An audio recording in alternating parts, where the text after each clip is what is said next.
छत्तीसगढ़ में पहली बार Hollywood star में जाना पहचाना चेहरा हेमा शर्मा माया नगरी मुंबई से राजधानी पहुंची। आगामी कल में होने वाले छत्तीसगढ़ की ब्यूटी कॉन्टेस्ट शो को रिप्रेजेंट करेंगी। बता दें कि हॉलीवुड एक्टर हेमा शर्मा ने हिंदी फिल्म इंडस्ट्रीज के 3 सुपरहिट फिल्मों में अपनी अदाकारी की प्रतिभा को 140 करोड़ जनता के बीच स्थापित करने में सफल हुई। इन्होंने यमला पगला दीवाना, दबंग 3, फिर से वनडे जैसे सुपरहिट फिल्मों में अपने अदाकारी और प्रतिभा के जलवे बिखेरे हैं। उन्होंने बताया कि वर्तमान में रणदीप फूटा के साथ वेब सीरीज मिस्टर अभिनाश में भी काम किया है। उन्होंने बताया कि इस मुकाम को हासिल करने के दौरान फिल्म इंडस्ट्रीज के कई लोगों ने इनके साथ दुर्व्यवहार किया, कई जगह अपमानित व धक्के खाने पड़े। खासकर दबंग 3 के दौरान इंडस्ट्रीज के लोगों ने घोर अपमानित भी किया, जिसका वीडियो भी पूरे देश में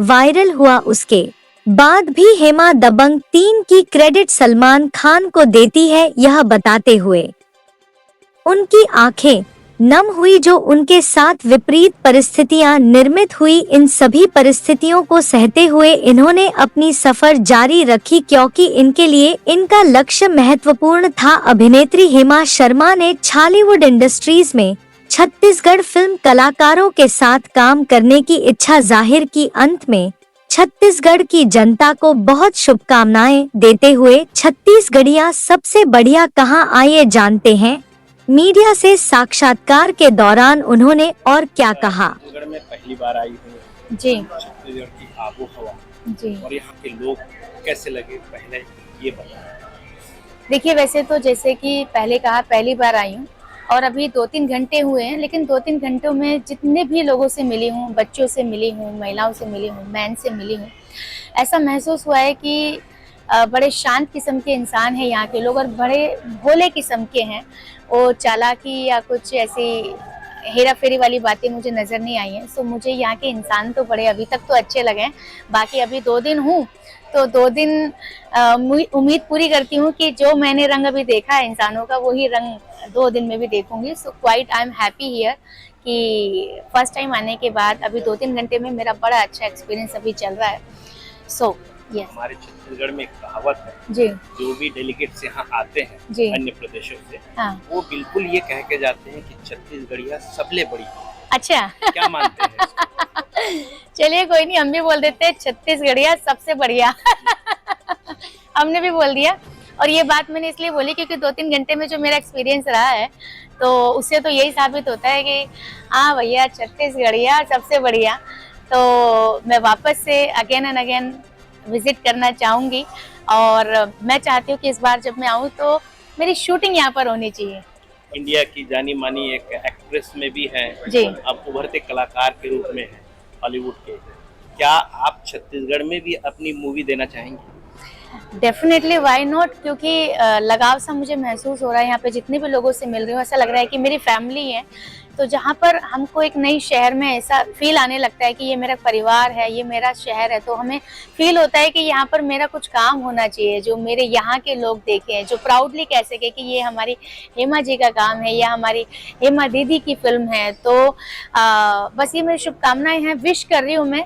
और अभी तक ऊपर वाले का आशीर्वाद है मेरे साथ कि जो मैं कहती हूँ, जो मेरी जुबान से निकलता है, वो ऊपर वाला जरूर करता है। हमारी छत्तीसगढ़ की जनता जानना चाहती है कि अभी तक के आपने जो मूवियों में या एपिसोड में जिस प्रकार के परफॉर्मेंस दिए हैं, तो अब तक के क्या रहा रिजल्ट उसका? देखिए, 3-4 फिल्में की हैं मैंने, जैसे यमला पगला दीवाना, फिर से वनडे, दबंग 3, तो 3 फिल्में की हैं, सीरीज की है रणदीप हुड्डा जी के साथ, और उनके साथ वापस से मैं काम करने वाली हूँ जल्दी। अगले महीने वापस से मेरी शूटिंग है रणदीप हुड्डा जी के साथ। एक फिल्म है, एक सीरीज है, डायरेक्टर है उसके नीरज पाठक। लेकिन आज के टाइम पे मैं सबसे ज़्यादा इंटरनेट पर्सनालिटी बन चुकी हूँ, क्योंकि आजकल एक टीनेजर और एक मिडल एज वाला बंदा, आजकल हर कोई सबसे ज़्यादा जो यूज़ करता है फ़ोन यूज़ करता है। सो यू कह सकते हैं कि मैं इंटरनेट पर्सनालिटी भी बन चुकी हूँ और मैं सोशल मीडिया पे बहुत ज़्यादा एक्टिव हूँ। अक्सर आए दिन मेरी वीडियोज़ बहुत ज़्यादा वायरल हो रही होती हैं, मुझे भी नहीं पता होता है कि मेरी वीडियो कहाँ किस शहर में जा रही है। सोशल वर्कर भी मैं बन चुकी हूँ। जो मुझ पे बन पड़ता है। ये भावनाएं ऊपर वाले ने मेरे अंदर डाल दी हैं कि जीवन एक मिला है तो जीवन में कुछ अच्छा भी करके जाना है ना।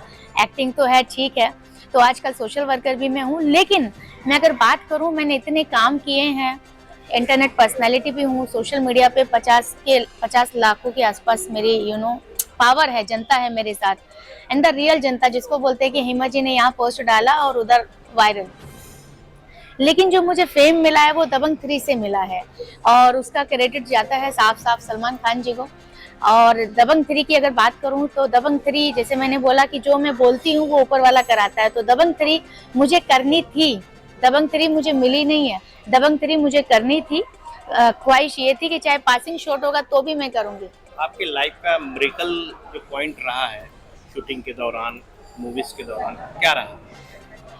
आपके साथ ऐसा कोई मिरेकल हुआ हो, आपको यादगार में हो, जो हाँ। सबसे आपका सुनहरा पल भी रहा हो? सुनहरा पल तो अभी आना बाकी है। मैंने अभी रणदीप हुड्डा जी के साथ जो सीरीज की थी जिसका नाम है इंस्पेक्टर अविनाश, तो मेरा फर्स्ट टेक ही रणदीप हुड्डा जी के साथ था, और सिर्फ उनको भी नहीं पता था कि मैं किस तरीके की कलाकार हूँ। तो बहुत ही इमोशनल सीन था वो, और जब मैंने वो सीन किया तो रणदीप हुड्डा जी हैरान हो गए वो देख के कि ये लड़की को कौन, कहाँ से, किसने कास्टिंग की है। तो वो मेरा फर्स्ट टेक में वन टेक में फर्स्ट टेक हो गया था, और डायरेक्टर ने मुझे आके गले लगाया था, और रणदीप हुड्डा जी ने मुझे सल्यूट किया था कि भाई ये लड़की जो है वन टेक आर्टिस्ट है। तो वो मुझे आज भी आता है, और उस दिन से मुझे महसूस हुआ कि शायद अभी प्रतिभा जो है मेरे अंदर जो कूट कूट के भरी है वो निकलनी अभी बाकी है और पब्लिक को दिखानी बाकी है। एक और सवाल है जनता की ओर से, क्योंकि जनता की अदालत होती है, बहुत सारे सवाल और जवाब के बौछारें लगती हैं, उसमें से हमको बाहर निकलना, सही जवाब देके, ये बहुत कठिन काम होता है। आपने ये जो अभिनय का क्षेत्र कैसे चुना, किसके, आपका प्रेरणा कौन रहा कि इस क्षेत्र को में ही आपकी भविष्य जो है निखरेगी, ऐसा कुछ क्या हुआ? नहीं, देखिए, मेरे फैमिली में कोई भी फिल्मी बैकग्राउंड नहीं है। ये मेरा ही कीड़ा था कि मुझे जिंदगी में कुछ अच्छा करना है, बड़ा करना है, मैं नॉर्मल लाइफ नहीं जी सकती, और आज भी ये सिद्धांत है कि मैं नॉर्मल लाइफ नहीं जीने। तो आप नेता भी बन सकते थे, सेलिब्रिटी तो नहीं है तो ही है। नहीं तो नेता फ्यूचर में बनेंगे ना। मतलब साउथ में जिस प्रकार से चल रहा है कि जितने भी सुपरहिट मूवीज दे रहे हैं, हीरो हैं, हीरोइन हैं, सारे लोग अब राजनीति की ओर जा रहे हैं, ऐसा आपका भी लक्ष्य है? देखिए, मेरा एक ही लक्ष्य है, हम सबके पास एक ही जिंदगी मिली है, ठीक है, और इसी में ही आप जितना कर सकते हो उतना करके आप जाइए, ठीक है। हमारे बॉलीवुड में भी क्या होता है ना कि एक लिमिट होती है, एक एज होती है, ठीक है। और जैसे कि मैंने बताया कि मैंने अभी सोशल वर्कर के हिसाब से भी स्टेप लिया है, तो अगर मुझे समाज के लिए, अगर मुझे कुछ बड़ा करना पड़ा तो मैं एक्ट्रेस होके शायद नहीं कर पाऊंगी। उसके लिए मुझे एक पोस्ट की जरूरत पड़ेगी, एक पद की जरूरत पड़ेगी। तो हो सकता है कि शायद जनता के लिए कुछ अच्छा करने के लिए हो सकता है मैं कोई पद भी ग्रांट कर लूं। ये मेरा फ्यूचर। ऐसा मान सकते हैं कि आप अगर किसी पद की बात कर रहे हैं, राजनीतिक पद की बात कर रहे हैं, प्रतिभा की बात कर रहे हैं, तो क्या लगता है कि राजनीतिक पद में आना जरूरी इसलिए है कि आपकी प्रतिभा को कोई और न दबाए? नहीं, देखिए, मैं नॉर्मल फैमिली से आई हूँ, और अभी तक मैंने जितनी भी फिल्में की हैं, जितनी भी पहचान बनाई है, जितनी भी सोशल मीडिया पे अपनी पहचान बनाई है, अपने दम पे बनाई है। कोई मेरे पीछे गॉडफादर नहीं है। मेहनत मैं आज भी उससे ज्यादा कर रही हूँ, क्योंकि मुझे अभी बहुत कुछ करना है।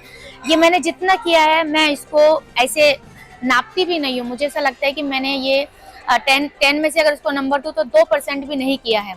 मेरे पास बहुत लंबी लिस्ट है मेरे पास मुझे करने के लिए कि मुझे ये करना है, मुझे ये करना है, मुझे ये करना है। तो 2 साल बाद मैं वापस से कम बैक कर रही हूँ रणदीप हुड्डा जी के साथ। 2 साल मैं थोड़ा सा बॉलीवुड से दूर हो गई थी, लेकिन सोशल मीडिया पे बहुत ज्यादा एक्टिव हो गई थी। और ये सच है कि अगर आपको लॉन्ग लाइफ चलना है तो उसके लिए आपको थोड़ा फिल्मी बैकग्राउंड होना जरूरी है ना। नहीं तो आप जब तक ब्यूटी है तब तक बॉलीवुड है, जब तक आप जैसे ब्यूटी खत्म हो जाती है, अगर आप नॉन फिल्मी बैकग्राउंड हैं तो डेफिनेटली फिर आप शायद उसके हकदार नहीं हैं। अब छत्तीसगढ़ में आप अपने पैर पसार रहे हैं जी, क्या इच्छा है अब छत्तीसगढ़ को लेकर के, छत्तीसगढ़ की इंडस्ट्रीज को लेकर के क्या कुछ नया करने का मन में ठाना है? देखिए छत्तीसगढ़ में जैसे आज मैं पहली बार आई हूँ, कविता जी ने मुझे बुलाया यहाँ पर, मैं उनको थैंक यू बोलना चाहती हूँ कि मुझे ये अवसर मिला, मौका मिला एक शहर को देखने के लिए। क्योंकि हम आर्टिस्ट लोग जो होते हैं ना, हम घर से बाहर तभी निकलते जब कुछ काम होता है ना। हम दूसरे शहर को तभी एक्सप्लोर कर पाते हैं जब वहाँ पे शूटिंग होती है।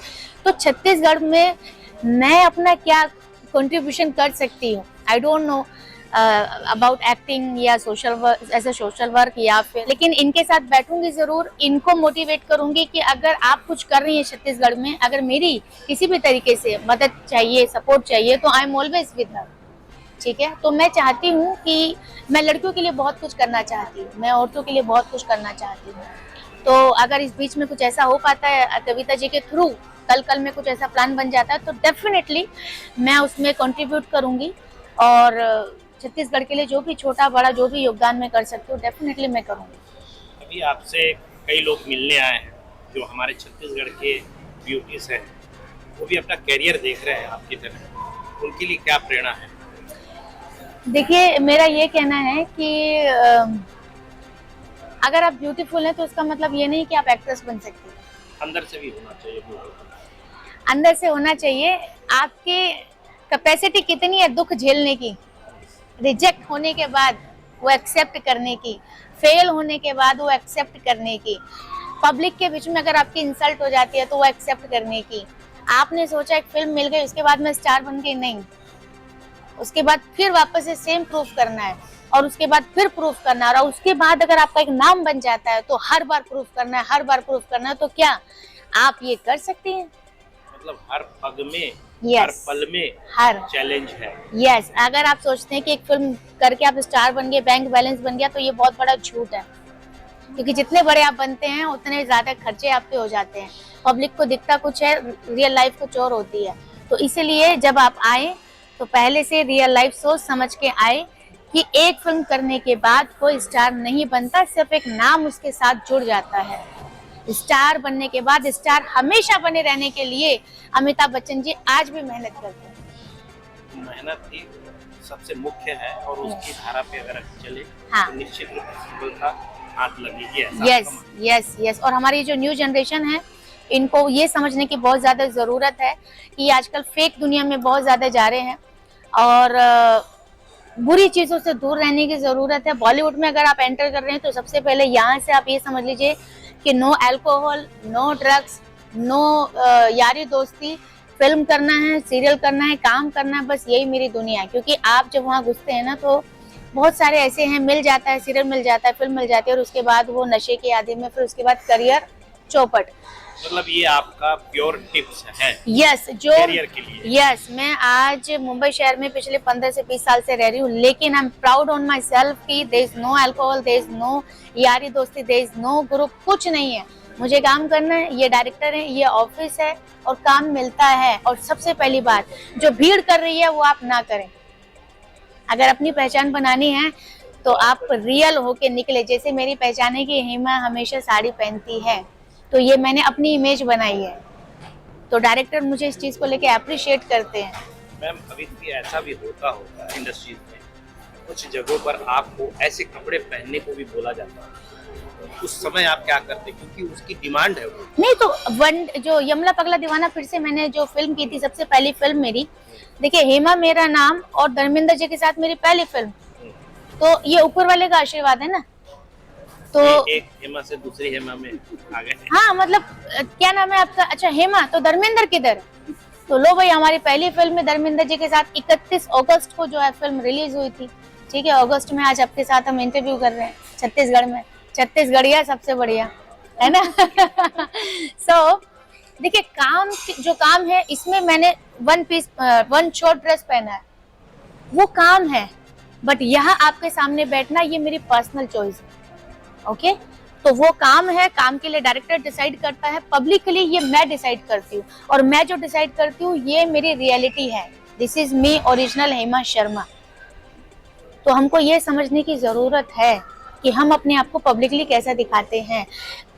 तो हमको ये समझने की जरूरत है कि चोरी ना करे, जो चोर ना हो वही बोलता हुआ अच्छा लगता है। और मुझे जिंदगी में बहुत आगे जाना है, तो कपड़ों से ही हमारी पहचान होती है। कहते हैं खाओ अपने मन का, कपड़ा पहनो दूसरे के मन का, जो दूसरे को भाए। आप शायद, अगर मैं भी थोड़ा सा भी एक्सपोज वाला ड्रेस पहनी होती तो आप, चलिए मैं तो जो फील कर रही होती, आप भी थोड़ा सा ऑकवर्ड फील कर रहे होते। जब सामने वाला इंसान ड्रेसिंग सेंस अच्छा रखता है ना, तो सामने वाला इंसान भी कंफर्टेबल होकर बात करता है। भारत की नारी साड़ी में ही अच्छी लगती है। भारत की नारी साड़ी में ही प्यारी लगती है, और जो साड़ी पहनती है वो दुनिया पे भारी होती है। साड़ी में ही नारी है, नारी में ही साड़ी है, और ये नारी जो है दुनिया पे भारी है। आज के बच्चों को आप क्या संदेश देना चाहेंगे? बस मैं यही कहना चाहती हूँ कि देखिए, सबसे पहली बात कि एक तो माँ बाप से थोड़ा सा अच्छे से बात करें। टेक्नोलॉजी बहुत अच्छी चीज़ है, लेकिन जितनी ज़रूरत है उतनी ही इस्तेमाल करें, ठीक है। तीसरी चीज़, यारी दोस्ती के चक्कर में कोई गलत काम ना करें। माँ बाप को आप साइड ना करें। मम्मी, आपको नहीं पता है, आपकी मम्मी अगर थोड़ी सी कम एजुकेटेड है तो आप उनको डिमोटिवेट ना करें, मोटिवेट करें।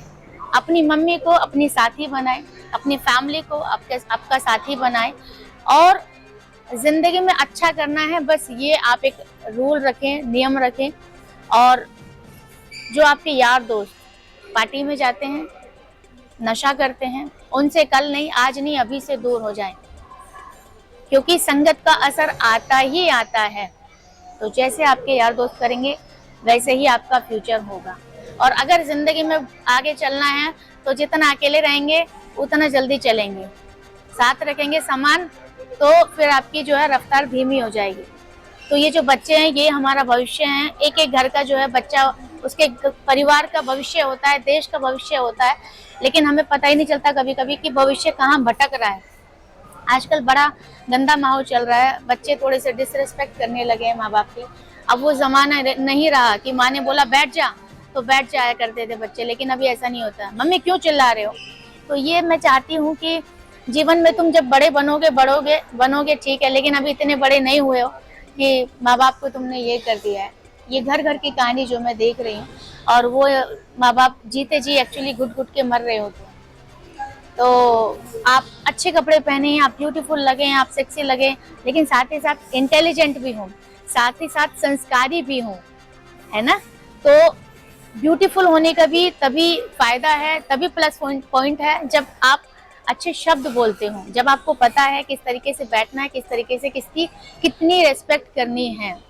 तो इसीलिए ब्यूटी विद ब्रेन बने, सिर्फ ब्यूटी ना बने, क्योंकि ब्यूटी जो है ना वो फाउंडेशन के साथ खत्म हो जाती है, एक उम्र के साथ खत्म हो जाती है। सो आई होप आप सब मेरी बात से समझे होंगे। एक मुलाकात थी हेमा शर्मा जी के साथ, जो बॉलीवुड के जाने माने कलाकार थे, और उसके बाद इन्होंने छत्तीसगढ़ की जनता की तारीफ करते हुए क्या कुछ कहा आपने सुना। क्योंकि यहाँ जो ब्यूटी कॉन्टेस्ट होने वाला है कल, उसके लिए यहाँ पे सेलिब्रिटी के रूप में ये रायपुर में पधारे हैं, और उसके बाद कल का जो कार्यक्रम होना है उसके यहाँ पे मुखिया के रूप में होंगे। और जो यहाँ छत्तीसगढ़ के जो सेलिब्रिटीज़ हैं, ब्यूटी कॉन्टेस्ट जो कल होने वाला ब्यूटीज़ हैं, इनका उत्साहवर्धन करने के लिए जो बातें इन्होंने टिप्स दी है, तो निश्चित रूप से इन बातों को अनुसरण करना चाहिए, जिससे कि छत्तीसगढ़ के आने वाले भविष्य को एक सुनहरा कल्पना के रूप में देखा जा सकता है और साकार भी किया जा सकता है। तो ये की मुलाकात हेमा शर्मा जी के साथ। इसके बाद फिर मुलाकात होगी, तब तक के लिए हमारे साथ बने रहें, देखते रहिए खास खबर में दीपक मजूमदार, और आप देख रहे हैं अल्लाह बोले। जय हिंद।